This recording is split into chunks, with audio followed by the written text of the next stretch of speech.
up here in North Iowa. Oh, we're live. We are live. Welcome everybody to another episode of Ask Me Anything.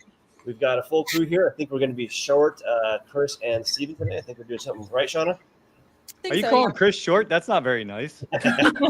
Oh, I'm not going there. But welcome everybody. We're going to go ahead and play a little clip, and then we'll go around the horn, introduce ourselves, and get those questions into the chat.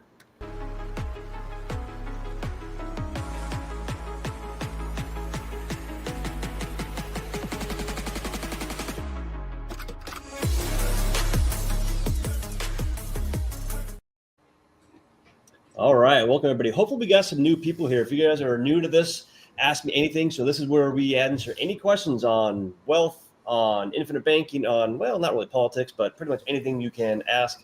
So go ahead and get those chat or the comments in the chat box, and we'll go around the horn. So I'm at Brian Fouts. I'm up here in North Idaho getting ready for the winter, and it is cold, and I don't like it. It's not bad up here, but yeah, having a lot of interesting calls. We actually had a Puerto Rico client today, which is very rare. So that was kind of fun to have someone from Puerto Rico, which we can do policies even there. So with that, though, I'll go over to Shauna. Hi guys, my name's Shauna. I'm up here in Western New York with Joe and Chris. Been doing infinite banking for 6 years now, so I practice it and I love it across my 3 policies. I'm finally in those efficiency periods and really loving that. And I love, hearing all your questions because I learned so much through all the questions that you ask. So ask away, and I'll pass it over to Linus. Hey, it's the big beard banker from Hopkinsville, Kentucky. My name's Linus. Do you? I do. Up with it. So, it looks like Jake Doster there in the comments is saying he watched my interview with Jesse Durham. That was 2 years ago, I think. It's been a little while. Today, we've had rain for 3 days in a row, so it's a dreary, drizzly day out here in the bluegrass. But having fun, helping lots of people understand and start infinite banking on themselves. Tess, go ahead. Let's hear from you. Hey, I'm Tess. I'm in Michigan, and yes, we're a little colder now too. I had to pull out the flannel today. I walk my mother at 5 a.m. every morning, and we were in the low 40s today. But she's a trooper. She hasn't given up. Insurance has been my life since I started my career, and it's a great place to continue to be now. So looking forward to what you guys have to say today. And now it's over to Mr. Kovacevic. Hello, thank you, Tess. Well, I'm going to make Jason cringe a little bit. So today I wore shorts and a short sleeve t-shirt. Started off at 36 degrees this morning, but we got up to a balmy 55. So we have blue skies and green grass still, and I'm still enjoying it because I really don't like the white stuff. But I'm stuck here for another 3 years until Ariana gets out of school, and then I don't know where I'm going to go, but it won't be with snow. And off to brother Jason. Thank you, Mr. Helock, Mr. Kovacevic. Look at that, Joe. It can be done, even live. So it was a balmy 62 here in the City Beautiful this morning. I just went in the plunge because I thought all of you cold people needed some company with being freezing. So I went in the plunge. There's a couple of lizards I'm going to post. We're hoping they come back to life. Not sure they made it, but we're seeing since they're reptilian, So we're hoping for the lizards. Everybody, a little prayer. All right, but I'm looking forward to all your questions. Ask us any question you want, and we will do our best to answer them. Over to Mr. Yenny. All right, good afternoon. Craig Yenny here, and I hail from the south of Denver, Colorado. Nobody wants to live here. It's cold. It's horrible. It's not a good place to be. Don't even consider coming here. And I know Shane, I see you on here. You're probably with me, man. It's really cold. It was 17 degrees this morning. Yeah. But anyway, I am one of those weird people that like the cold, bring on the snow, give me the cold. I like it. Go out snowshoe. I'll go play in the snow. But I don't really like the hot weather. I think I was a polar bear at one point in history. But anyway, we'll leave it at that. Well, so, then the Yeti makes sense then. It does make sense. And like you said, you got in the cold plunge. I was doing cold showers every day for the longest time. And today I started back up. I'm like, Yeah. 2 minutes of just a cold shower. Feels so good. I played in the snow for 20 years outside with the railroad. That was enough playing that I need to. I could see that. I could see that. I go out there when I want to go out there, not when I have to. Yeah, there's a big difference, brother. Yeah. I get you on that one. I don't know, Jason, maybe you can agree, but before I did cold plunges, I tried the cold shower, and I actually think taking a cold shower is harder and worse, like, than jumping in the cold. I feel like the cold plunge is easier to accomplish. I think it can be so. Yeah, it's a perception thing too, like mindset. Like Patty imagines this. For everyone who does cold showers, Patty imagines, oh, this is liquid gold running all over my body, repairing all of my cells, and she makes it this really cool sounding thing. I'm like, it just sucks when I do it. I don't know. Same with getting in the plunge. She said, I didn't hear you yell today. I'm like, yeah, it's because my friend's here and I didn't want to be a wuss getting in. So I quiet. So See, Maybe you could have her guide you in the shower and tell you what to think. that's a good idea. Have Patty guide me in the shower. I don't know about all you guys out there, but I'm on the other side of the spectrum. I think one of the best joys in life is a nice hot shower. So I don't know why you would ever want to take that away. You know, that's what I'm saying. So I'm sticking with it. All right. Well, let's get on with it. Are there any questions out there, Brian? There's going to be some questions. Oh yeah, Shauna, do you want to be the Sure. the reading? I'll start from the top. So Shane is saying, Craig mentioned his policy goes up in available cash value daily. Is that from the guarantees and the dividends are paid out in one lump sum at the anniversary date of the policy? Yes, that is correct. So just the guaranteed portion of the policy, you'll see the cash value going up every day. Death benefit goes up every day. And then at that policy anniversary, after you make your first, you make that monthly or that annual payment, then the dividend gets created. So for the last 3 days, and this is something that I've been looking at, I used to do this years ago. In one of my policies, it grew $47.09 2 days ago in cash value. And then today, I went back and looked and did the math from today to yesterday, and it grew $62.47. So I'm like, it's definitely not linear, but it's just kind of fun to see the growth with the death benefit. It's interesting because the cash value went up $62, but the death benefit only went up $17. Anyway, fun stuff. Well, PUA cash, PUA death benefit goes up slower than probably the cash value, I imagine, or something like that. Like it's not a one-to-one, right, relationship. So It definitely is not a one-to-one. So it's just kind of fun to watch it. But yeah, that's what's going on is the guaranteed, what we're seeing is the guaranteed growth every day. And I'm excited for Shane. I mean, he already loves this stuff so much. Can you imagine now he knows that it's actually the guarantee is a cumulative guarantee and it actually gets better every single day. That's not hyperbole. That's not us making stuff up. It actually gets better every single day and always will as long as you hold on to that contract.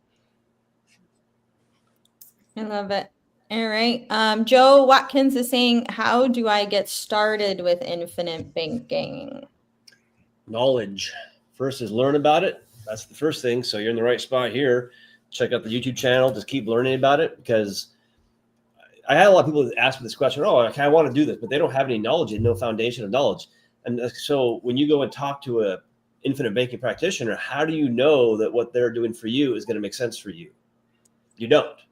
So knowledge is what's going to allow you to understand how infinite banking makes sense to you. That's so to me, it always starts with knowledge, and then obviously working with the right person that can set it up for you correctly. So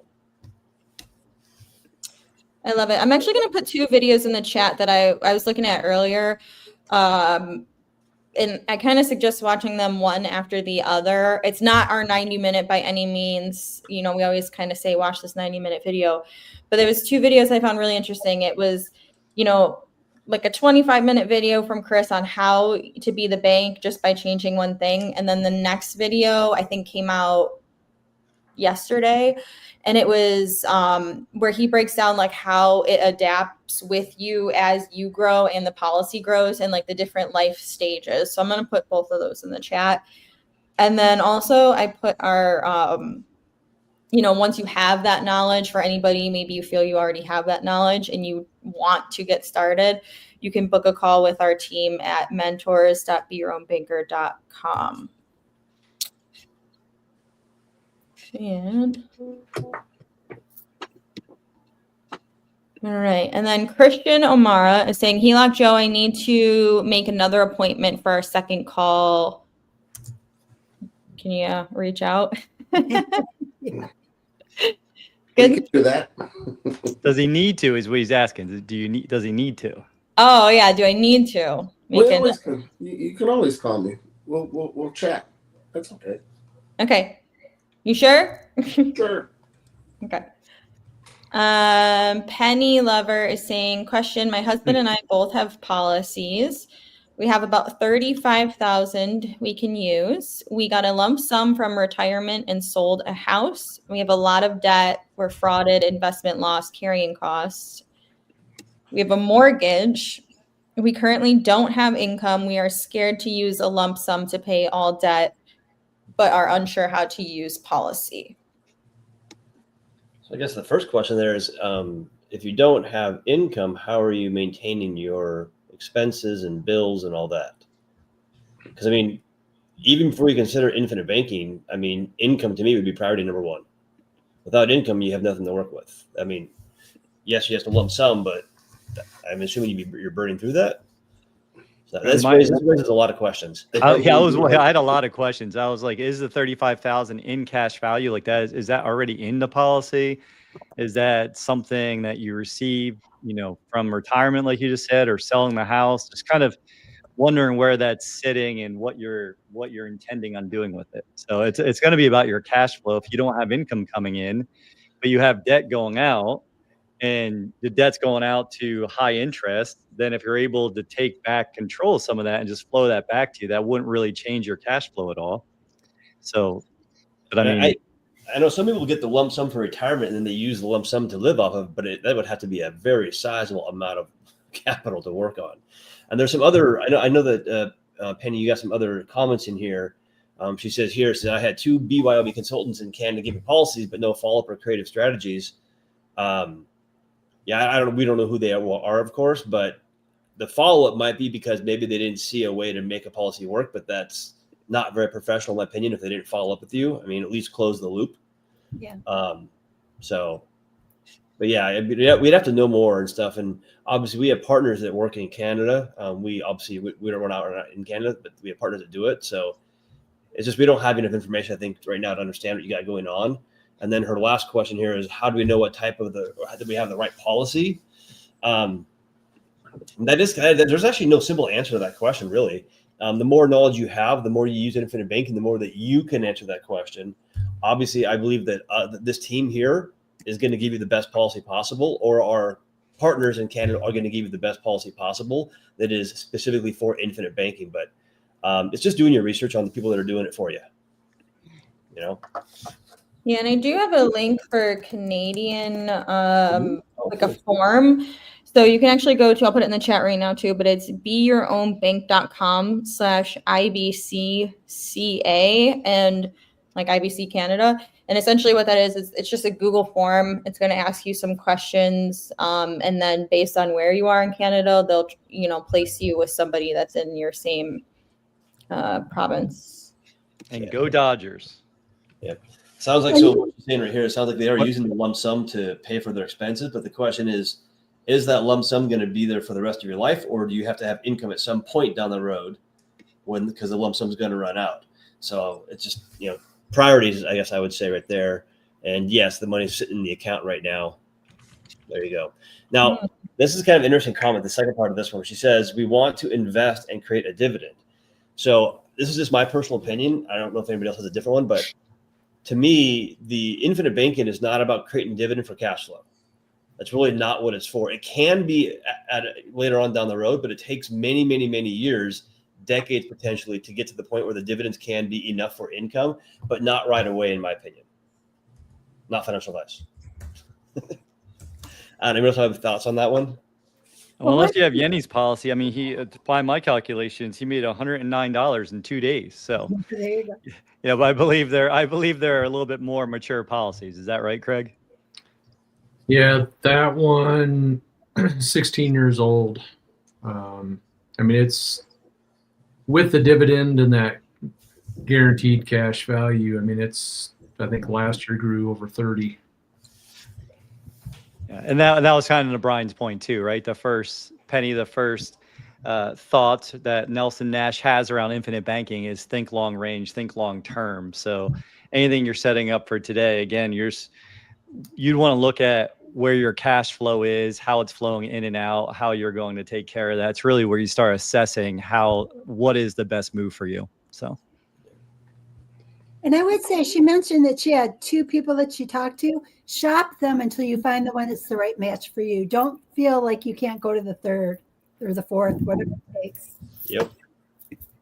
I like the idea that she said she was taking her principal and going to put it to work so that she'll have the interest to spend instead of whittling down the principal. Oh, she said, "Go Jays." Here we go. I'm not even getting to work out because I'm dedicated to staying up and watching the Dodgers. And on Monday, it was 6 hours plus 18 inning game. It's crazy. You know who the farm team for the Jays are, right? Well, I'm guessing you're going to tell me somewhere near you. Buffalo Bisons. There you go. I agree with what you just said, Joe. That's actually one of my number one things that I've learned in the last few years is you want to keep your principal and you want to live off the interest. That's like the most life-changing stuff that I have learned and am partially applying and can't wait to fully apply. That's my pillar 4 that I teach. Spend interest, not principal. Mm-hmm. And there's only a few questions right now too, so get those questions in. Matt is saying, what would happen if we would hit a deep recession or depression with the plans or loans on a policy? So I guess a follow-up question to this one is, are you referring to your income situation or the insurance company's situation, financial situation? Yeah. What financial situation are you asking about? Because in my opinion, the insurance companies are like a freaking a tanker ship going through a storm, right? They don't change. They keep on going through the storm. They don't care about a recession. They don't care about a depression. They're going to go right through the middle of it and not change course. So one thing too, Matt, there's the insurance company and these loans and these policies are only 2% of their entire makeup. So that's with One America. 2% was going to loans and policies. And that's out of a $30 billion portfolio, just so you get an idea of the scale. And so whether the loans are performing or not, I mean, different carriers treat that different ways based on their business model, but it doesn't really affect their overall performance. They all have plans to grow at a steady 8 to 9% year over year, and they have plans for the next 150 years. So like Joe said, like we believe very much in this. Why? Because all the companies we work with, all 5 carriers, all 5 large mutuals have been profitable every year, and they're all well over 100 years. And, and I often say, I actually worked in the financial reporting area. I went through the audits of insurance companies for 30 years. And let me tell you, the review that goes on in insurance companies is something that you've never experienced unless you've been in there firsthand. We have internal audit teams, we have external audit teams, and it's 6 months of review before it's ever finished. They know and they plan so many years down the line that this is a little wave, like you guys are all saying. And that's awesome to hear. And that sounds just so painful, Tess. It sounds so painful. It was painful. Everyone else is going skiing. And I'm like, yeah, I'll see you June 1st because we file our audited statements June 1st. You file regulatory March 1st and you're audited June 1st. Wow. So they're very serious about those numbers. Hope that helps, Matt. If you got more questions on top of that, let us know. Like we said, we're a little short in questions. I'll actually add a little bit because I pulled up some slides from Craig. Remember when we kind of talked about why we can trust them? Yeah. I don't know how to screen share though on StreamYard, so I'll just read from it. But so what the insurance companies actually do with your money, and I'm reading from my slides, so if it sounds like I'm reading something, I am, but it's a boring but brilliant investment strategy. So when you pay your premium, the insurance company doesn't just gamble it in the stock market. Instead, they put it into long-term conservative assets. So bonds that have steady interest and predictable returns, mortgages, low-risk loans backed by real property. And at this point, Craig, you were telling me you were visiting Lafayette. You guys were driving around the city and they were saying, look at this building. We own this building. This building is rented out to other offices and stuff like that. And they put it in other conservative assets, so highly regulated, like Tess was saying, stable and designed to weather economic storms. And so like the quote is they're boring on purpose, and boring is beautiful when it comes to keeping promises. And, you know, it's fun to look at history and, you know, for example, 1933, there was an event called the bank holiday. And it wasn't that all the bankers went out skiing. It's just that there was a freeze on the assets of the banks because there was such a run on money. But you look at some of these tough periods, the Great Depression and those different time periods, and then you look and see these insurance companies paid a dividend that year. You know, Great Depression, World Wars. It's phenomenal. So I think, you know, Matt's question was, what happens if bad times come? Well, I'm suspecting they're going to continue to pay dividends because they always have. And Shona said something really interesting, but it's true in that when they look at the investments, every single year, every insurance company's investments are reviewed by something called the SVO, Security Valuations Office. And line by line, they look at every single one and rate them. And then you have to run them through like key performance indicators and ratios so that you can see that based on what they think you should be at, that even though you have these reserve dollars, they may discount it to keep you in line with what they expect the future to look like. So there's always adjustments being made. When we went through the 2008, we had something added to all of our financials in the ninth hour when we were trying to get financials out called OTTI, other than temporary impairment, because they thought, oh, you know what, how could this impact us a year down the line? So they're so far ahead of it, they made us stop our year-end process and redo every insurance company's financials to add in an additional reserve just in case. Which is what we want to hear. I hope that makes everyone feel warm and fuzzy. You know, you got people over engineering stuff. Like you can't break it, you can't redline it. It's gonna be, they got the reserves. I mean, another point on this is go look who the #1 purchaser of whole life insurance is. You know, it's gonna be the banks with over $225 billion of this stuff. So we had counseling for months after that. Yeah, and Tess, I think the audits that you're speaking of and kind of what's behind the scenes is they have death benefit commitments to make. Yes. That's really, you peel all this stuff back. That's what these regulatory boards and the state commissioners and all that stuff are making sure is, can you pay the death benefit claims? And because that's why this stuff is sitting there. Yeah, and that's why it's liquid and sitting there too, right, Craig? So it has to be paid out on a timely basis. So the insurance companies are sitting on tons of capital. So, and we look at it two ways. And I know this kind of freaks some people out, but you got to hear out the reason why. We actually issue two sets of statements inside an insurance company. One is called the stat statement, which is statutory, which means that goes to the regulatory boards, that if we were to close our doors right now, they want to know that you're going to be able to pay everything that you've brought in premium on that is a policy. So that's a statutory statement. But as a business, you want to be a going concern. You want to know if you're going to be able to continue down and continue writing business into the future. So we actually issued two sets of statements. One that's GAAP, generally accepted accounting principles, going concern. And the other was what I spent most of my time on, stat, which is liquidation based. If we went today and stopped business, yes, we expect to pay the policy of that child that's 5 years old today. 100%. And I feel like we just keep talking about it, but you're right. They're making sure the death benefits can be claimed. You're talking about your cash value. Like if they're making sure that top dollar is there, the bottom dollar is definitely there.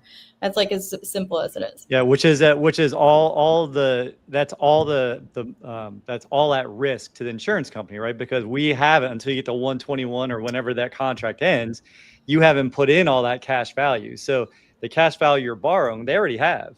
Everything else is what they're guaranteeing, even though you haven't got that far out yet or whatever, right? Like you haven't put that much in, is what I'm trying to say. I love it. All right. Whatever this name Anybody is. else want to turn their head for this one? I know it. Okay, so next question is the idea to dump all my income into the policy and take out as needed for expenses? Never heard that before. No, it's not. That's what it's kind of weird. If you study Nelson's the book, he actually talks about doing that, but it takes like decades to get to that point where the policies are spitting off enough dividends where you could do that. At the beginning, no, because if you dumped all your income into a policy, how do you access the cash value? It's via a loan. Loan should be paid back. So if you're borrowing from the policy to pay your expenses, where's the cash flow to pay the loan back? And additionally, do you pay interest on your general expenses right now? No. So why would you want to actually pay interest on those? And the last thing I'll mention here, and this is the way I kind of explain it, when it comes to banking, there's banking functions and banking transactions. That's the way I look at it personally. A transaction is paying for your gas, paying for clothing, utilities, expenses, like that kind of stuff. General day-to-day things, cash and a check, but your banking functions is the borrowing and lending of money. So with infinite banking, we're not talking about the general transactions, we're talking about the functions, which is borrowing and lending. So that's what we're replacing. So hope that makes sense. Mm-hmm.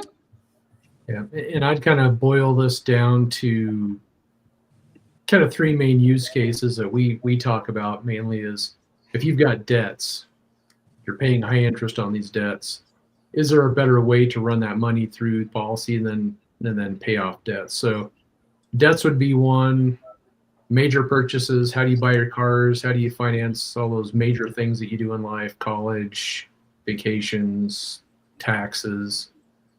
And then, of course, the last one is, what is your investment strategy? And is there a way to bolt on another layer to that investment strategy before you go do that investment? So run money through the policy, put it in the investment, run the money back in. But paying expenses, it's just one of those things to me. There's so many other things you can benefit from before paying expenses. And then what if you were to create a system where you put money into the policy and then the policy went out to work in an investment and that investment paid for your expenses? Yes. And Chris, that's Joe's gas station example. And Chris would just say, that's just lazy. You know, that's a lazy way of looking at your banking system, right? Go out and learn how to make, like Shauna was saying earlier, make your principal make interest so then you can spend that. But when it comes to expenses too, I'd rather pay myself before paying that credit card bill. I'd rather pay myself before paying that car loan. Because you're always going to be making dividends on that PUA that you're taking out to pay those bills also. So it depends on the situation. My pillars, the ones that I teach, are A, you have to be in control, or pay yourself first. B is you have to be in control. C is money not in motion does not make money, and D is spend interest, not principal, or spend interest, not principal. Spend your principal. That is what Joe always says, just so you know, Joe. Yeah, that's what he says. Yeah. Should have asked Joe before you told us. Yeah.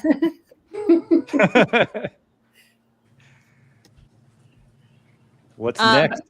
Next is Penny Lover saying, would it be helpful to use the calculator I came across, I believe, velocity calculators? And they were asking for.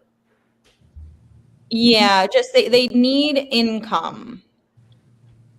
Yeah. And then they're getting out of debt. Yeah, this is the same person that was saying they have no income and they got a lump sum and they're living off of it right now. Yeah, velocity banking just requires it's velocity of money is really what it is, and that requires cash flow. So to do velocity banking, you need cash flow. Okay. And then Damien, which Damien sent us at the office a really awesome box of stuffed animals and t-shirts from the Navy. He's out there on the ships from time to time. So thank you for that gift that you sent us. And he's saying, can you go over some of the features of the Vault program? And I think that'll kind of go into Penny Lover's, calculator type of a question. Yeah, so the Damien, the Vault, and why we're putting that together, it's really for a long time we've been talking about all the things you can do with infinite banking, how you can pay off debts, you can do major purchases, you can manage your loans. When it comes down to it, and I'll take you back to when I first learned about this. I started funding my policy. I'm like, why in the world would I take a loan? That sounds like the dumbest thing ever. Why would I take money for my policy and then have to pay interest? So even 16 years ago when I started this, I didn't get it, but I started trying to figure it out. So think of the Vault as a operating system so that you can better manage your infinite banking system. You can track your loans. You can figure out what's the best way to do debt reduction, whether that's with infinite banking and velocity banking and putting all that together. We're starting to build out some other features around major purchase planning and investing, and so it's really just the operating system for your infinite banking system behind the scenes. So that's kind of what we've been building. Craig, He's downplaying it quite a bit. It's freaking amazing. It gives you, because like the one, and I talk about this all the time, but there's one guarantee in life. Anybody? You remember what it is? One guarantee. You're gonna die. Graduate. Well, that some of us, I don't know. I don't know if we're all really from here. So I think some of us, but I say it's change. Change is the one guarantee. And, when I just had someone that executed her policy, her initial goal was to pay off debt. And then she decided as soon as the policy went in force, as soon as she was able to pull a loan, she got a tax bill she wasn't expecting. And so now she's wanting to make that the priority. So whether that is mathematically the best move, we can now show her. But then if that's what she wants to focus on and doesn't want to hand Uncle Sam a 10 grand check that hadn't run through her policy, then she can use that and she can adjust the plan.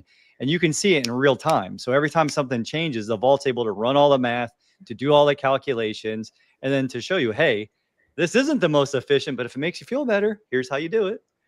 It kind of gives you all the math and all the situations you can think about. As curious as you can be, you can create it.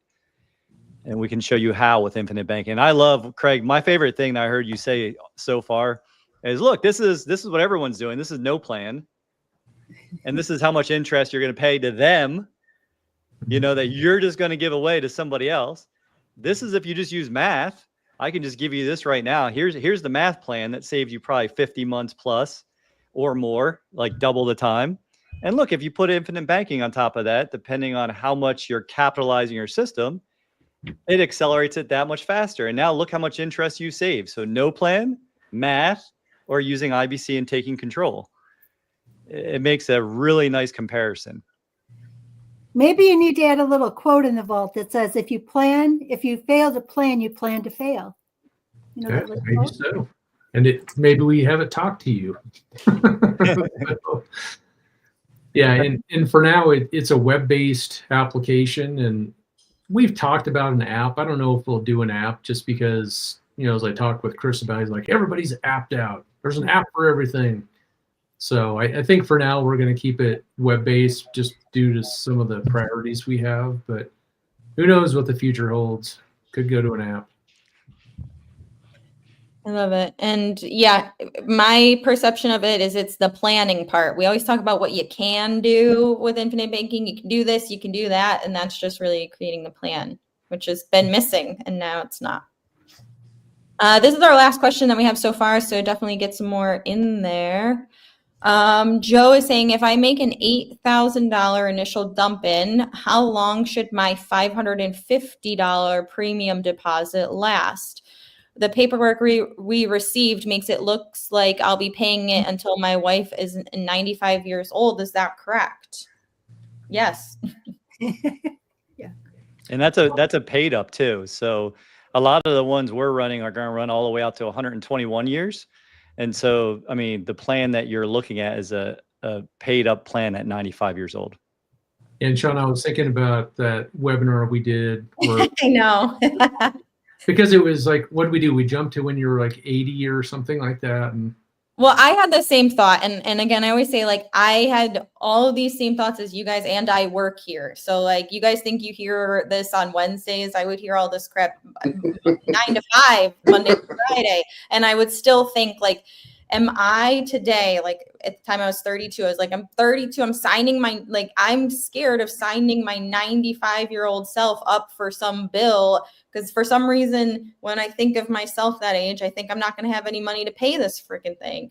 So let's stay here for a while. Keep going. I want to stay here for a while on this. Okay, well, so like my first policy, the annual premium that I'll be paying when I'm 90 or whatever is like $2,300.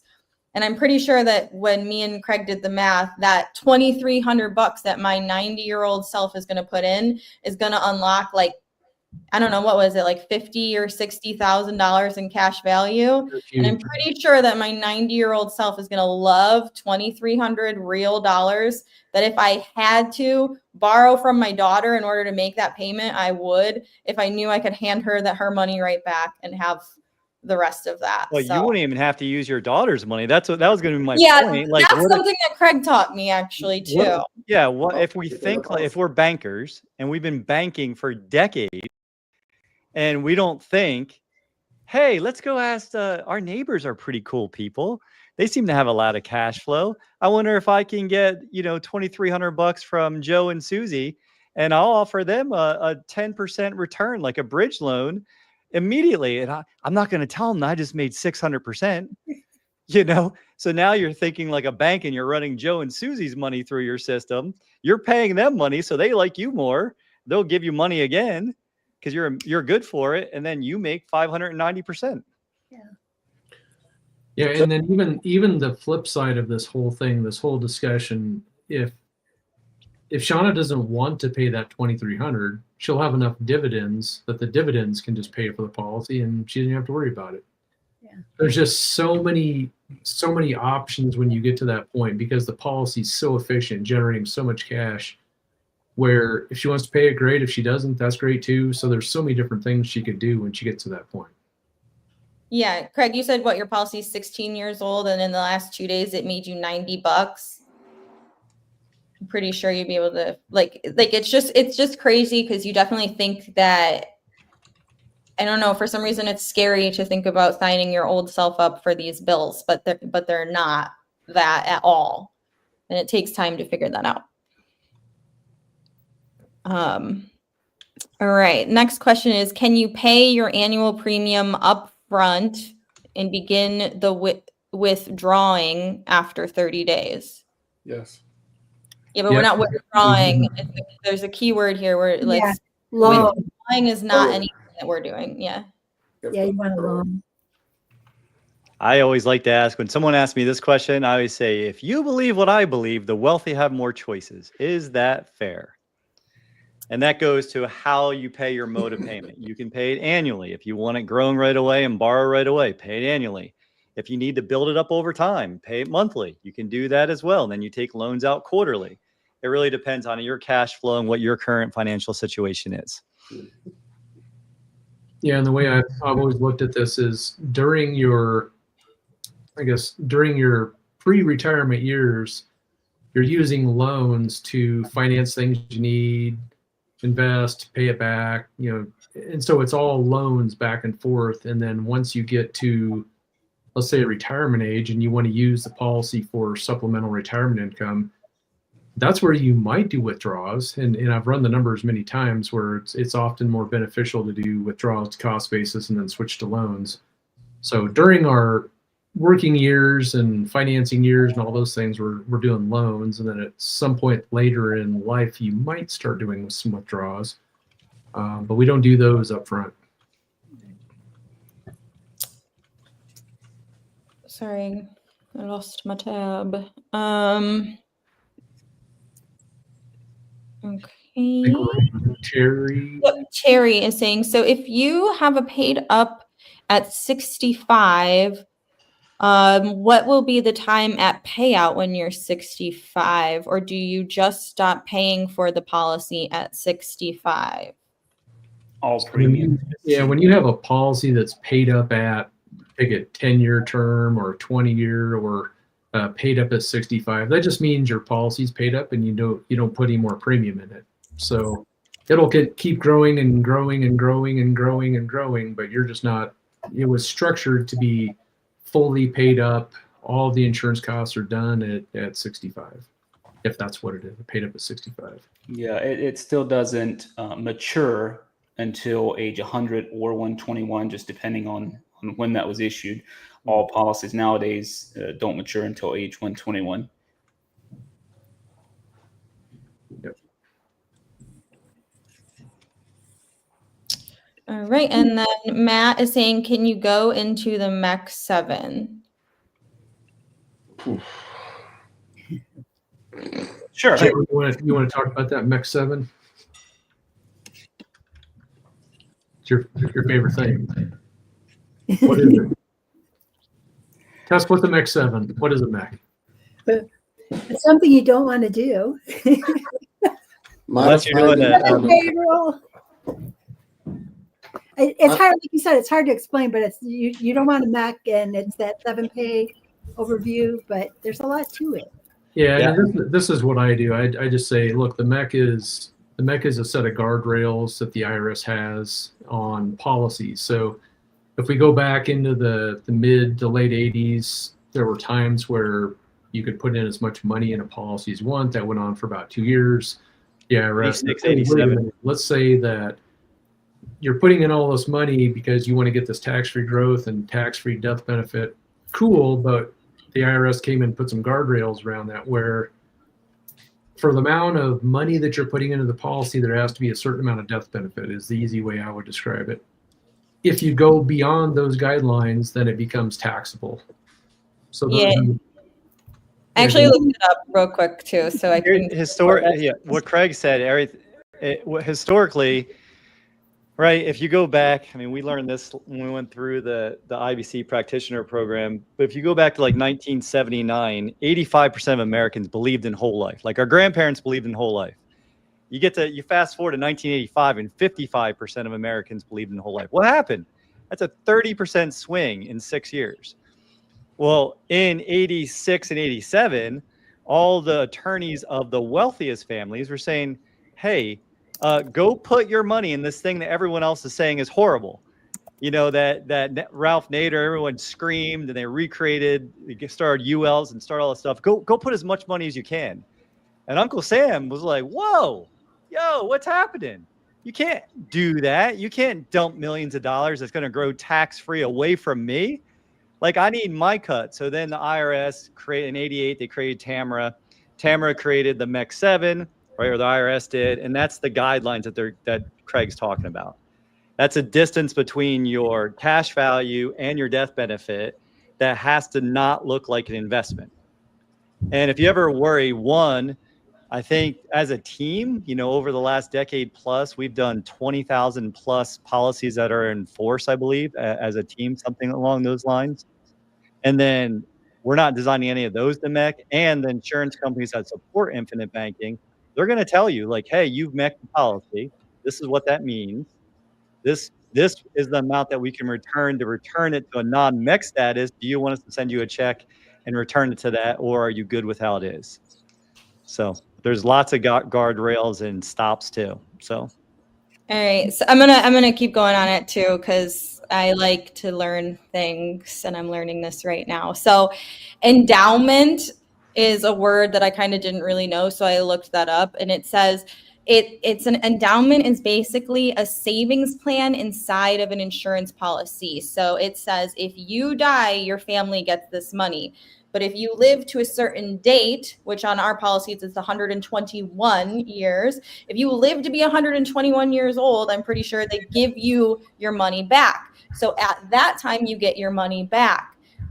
So what happens is the IRS says, okay, this looks more like if you, the MEC rule is so that you don't overfund it. So somehow you get out more than you put in, if that makes sense to you guys. Because then it becomes an investment rather than insurance. And it is insurance. Mm-hmm. And the key is, if you feel a hand sliding in your pocket, you have a Mac. We try to. I like that. We sell pants that don't have any pockets in them. Yes. And the 7-pay test measures whether the amount of premium paid into the policy within the first 7 years exceeds the level of premium needed in the policy. And so I guess if you stay below that, you're good. Well, and it gets more complicated because they assign that to, if there's any material changes, then the 7-year changes. So it just gets really complicated. So I would just tell Matt, 1, we don't design MEC policies. 2, if you send too much money to the insurance company, they're going to send your money back with a letter saying, hey, do you want to MEC this thing? Then we will do it for you, but they give you a chance not to MEC it. You typically have some time to get your policy. Even if you did MEC it on accident, I think you have 30 days to unMEC it. You do. You have 30 days according to the letters. They'd say, hey, give us a call here, email us here, and let us know you didn't mean to do that. So yeah, 30 days from it being sent to you. So you also have to be a person that is reading. Opens your mail. Yeah. So it doesn't mean 30 days from the day you read it.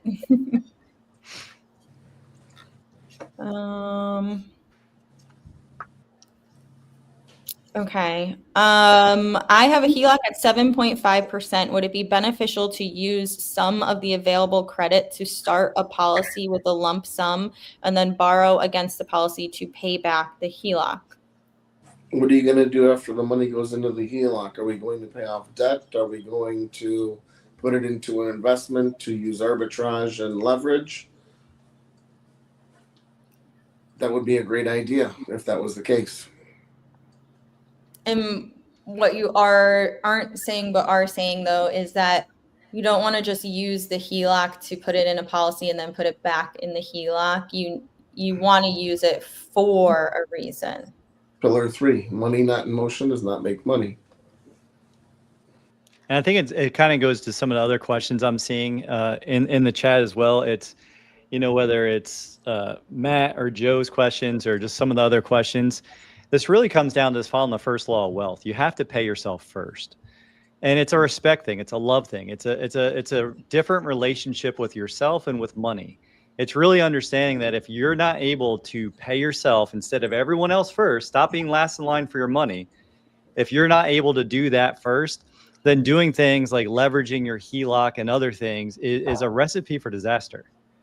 Because all of a sudden you're not paying yourself, you're already having bad financial habits, and now you're going to take on more risk unless you're working with Joe and he walks you through and make sure you understand it.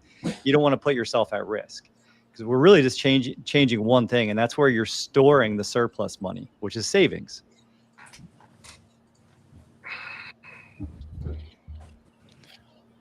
Thank you for my soapbox minute. I saw some nodding heads, Tess smiling, but that's every time I see some of the fear and the feeling like this is a bill, I get it. Like, we feel the same way. Like, Patty asked me till we hit the efficiency point. She said, do we really have to put all that money in there? It would be easier if we didn't. I'm like, yeah, but that's not the point. The point's to delay gratification, right? So. Then Damien has a question.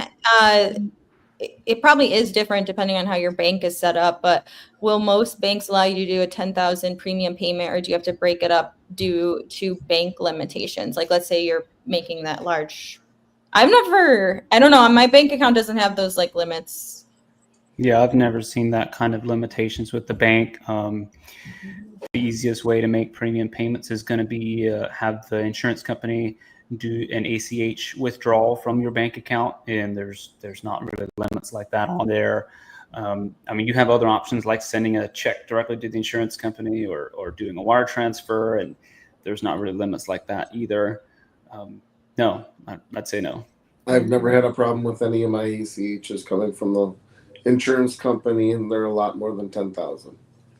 He has a Navy, Federal, and USA. You probably just tell them that you're going to make that payment if you need to. Just you authorizing it, essentially. And if you're wiring it, they can see where it's going. And then even with an ACH, they can. And both of those banks, I see people paying their premiums with both of those all the time. No issues there, unless you've somehow put up some kind of limits on your bank account specifically, where you've told them don't let any money go out when the transaction size is over this amount. Otherwise, no. I love it. And then speaking of the Navy, there was a box of stuffed animals from Damien, which were like little teddy bears, and then a goat dressed in like a Navy uniform. And did you guys hear the goat Navy mascot story, or do you know about that? Okay. I learned about it from these because I was like, that's just a very interesting stuffed animal, a goat in a Navy costume. And so the origin story of this is the goat is the official mascot for the United States Naval Academy since 1893. And the story goes that Navy sailors often kept goats on ships for milk and as pets. And when one of the goats on board a ship died, the sailors preserved its skin and brought it to a football game against the Army to honor it, and the Navy won. And from then on, the goat became a good luck symbol. So it's called Bill the Goat. We're learning all kinds of things today, Sean. I love it. Well, I was wondering that. Damien, if I'm wrong, you let me know. But I definitely looked that up because I was like, interesting. If it's not true, we're going to believe it is now because I like it. I love that story. I have a friend who just retired after 30 years in the Navy, and she's never told me that story. So now I think I'll get her a goat for Christmas and see. And then there's an Army-Navy prank tradition where the goats, the Army and Navy mascot heists, so sometimes unauthorized, is where they steal each other's mascots. Now, Shauna, did you say they were mecking the goat? I don't know what they were doing to it. Yeah, that's what she said, Craig. They were mecking the goat. Damien, war games are awesome. All right, and that's it for our questions. We got about a couple minutes here. And thank you for your service, Damien. Mm-hmm. And he seriously sent like 10 stuffed animals to the office and a bunch of shirts. We have stuffy conversations and prayer every day still, so it's fun. So you guys don't know what that means, but there's conversations. They have their own like little, they're asking for loans to build defense systems and all kinds of stuff. And the one gets mad with power, and so I always have to take it out of power because it just can't handle power. So we always have to make it a worker seal. He's got quite the attitude, some problems. So that is part of having more fun and remembering that is the best part of being a kid. So Brian's like, what are you talking about? And shout out to Connor May's comment up there where he saw that NASCAR driver Kyle Busch, sounds like him and his family lost $8.5 million in IUL retirement setups that were just trash. Yeah, go Google that, look that up. It's they invested over $10.4 million according to what I read, and lost $8.5 of that money, and so they have a lawsuit against one of the. It's a large mutual company, not one that supports infinite banking, but a large mutual company. You would all know it right away, and then the agent. So if something, and kind of the point here with Kyle Busch, I looked this up too. We're going to actually do an episode on this. But Kyle Busch is, I think, the top or the second most highest paid NASCAR driver, earning like $15 to $16 million a year. And so if he, who, is going to be getting he's probably super savvy with who he's got around him and who's taking care of his money and different things like that. If he's getting duped like this, and there's so many agents out there, hundreds of thousands that are licensed to push IULs. And if you look at all the regulatory things that have happened over the last couple of decades, if you look at what happened back in the 80s with universal life, and these just fail. Like when interest rates change, when the market shifts, they fail. They don't perform the way that they're built. They don't look like, you know, there's tons of challenges. Chris have the $10,000 IUL challenge out there, but this is a huge wake up call. I just had a woman say, hey, I don't want my whole life. I'm just going to keep putting money into my IULs. And she's in her late 60s. And I couldn't do anything to help her, you know, other than say, are you sure? Maybe you should watch this, maybe have a conversation around it, but do your research. Don't believe what we're saying. But when you see stuff like this and it's now in the mainstream, it's a big deal. You know what's interesting about that challenge, Jason, is I've shared that with a number of people I've gotten into conversations with about IULs, and they were confident that they were going to take that 10,000. And I asked Chris every once in a while, like, you ever hear from this person or this person or this person? Because they said they're going to take your $10,000 on that IUL challenge. It's never happened. So and I believe that's ego, Craig, right? I mean, when you make a mistake like that financially, it is one of those things where you're not able to pivot, because if you do, you have to say you're wrong, and then it really hurts. Mm-hmm. Yeah.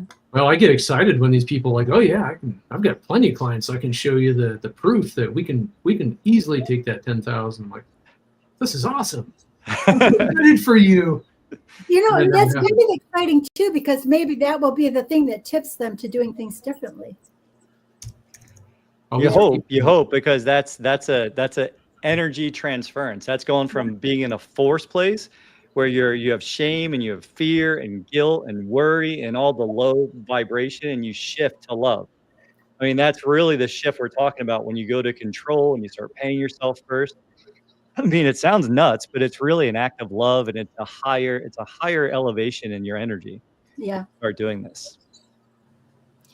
I'm also just thinking about, like, just when you said ego, there's also confirmation bias, I think is what it's called, where, like, if people believe that IUL, like, especially the people who have IULs, they can go find something that confirms that they made the right choice in doing that. They can, like, if you, anything that you want to believe, it doesn't matter what the topic is, you can find something to support your belief. And so you have to be willing to question yourself. And that's the only way you're going to break out of that. Yeah, it's I think it might be sunk cost bias that you're experiencing. Like, you've made a decision, you put so much money into it, now you're just like, I just hope it's going to get better. You know, it's like deciding I'm going to get this thing because I think it looks good on me, and then everyone's like, I don't know, man. I don't know. I just spent this much money. This is an expensive shirt. I'm going to keep rocking it. You're going to keep rocking until someone tells you what you want to hear. Exactly. Somebody will tell you. All righty. With that said, I think we're good. We did it again.